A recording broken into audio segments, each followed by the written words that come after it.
మరో 2 రోజుల్లో చంద్రబాబు ముఖ్యమంత్రిగా ప్రమాణ స్వీకారం చేయనున్నారు.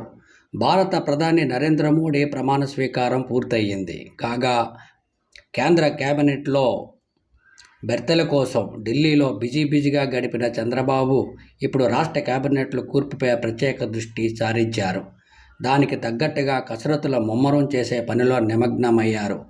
టీడీపీతో పాటు మిత్రపక్షాలు జనసేన, బీజేపీలకు ఏ శాఖలు కేటాయించాలనే దానిపై పార్టీ నేతలతో చర్చించిన అనంతరం తమ నిర్ణయాన్ని ప్రకటించనున్నారు.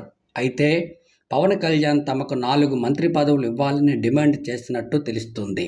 పైగా ఉప ముఖ్యమంత్రిగా చేయమని కోరుతున్నట్లు కూడా సమాచారం. అయితే ఉప ముఖ్యమంత్రి పదవి తీసుకోవడానికి సిద్ధంగా ఉన్నట్టు ఓ జాతీయ మీడియా వెబ్సైట్లో ప్రత్యేక కథనం రావడం గమనార్హం.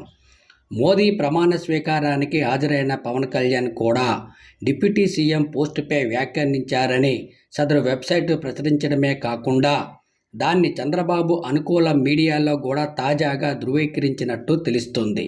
దీన్ని బట్టి చూస్తే పవన్ కళ్యాణ్ డిప్యూటీ సీఎంతో పాటు 4 మంత్రి పదవులను ఆశిస్తున్నట్టు తెలుస్తుంది. జనసేన కోటాలో సీనియర్ ఎమ్మెల్యేగా పోటీ పడుతున్నారు.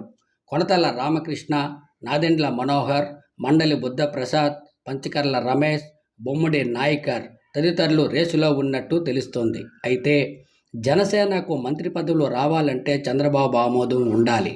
చంద్రబాబు ఆ దిశగా ఆలోచనలో ఉన్నారా లేదా? టీడీపీలోని సీనియర్ ఎమ్మెల్యేలకు మొదటి ప్రాధాన్యత ఇచ్చిన తర్వాత జనసేనకు ఇస్తారా అనేది 2 రోజులు ఆగితే పదవుల నియామకంపై క్లారిటీ వచ్చే అవకాశం ఉంది.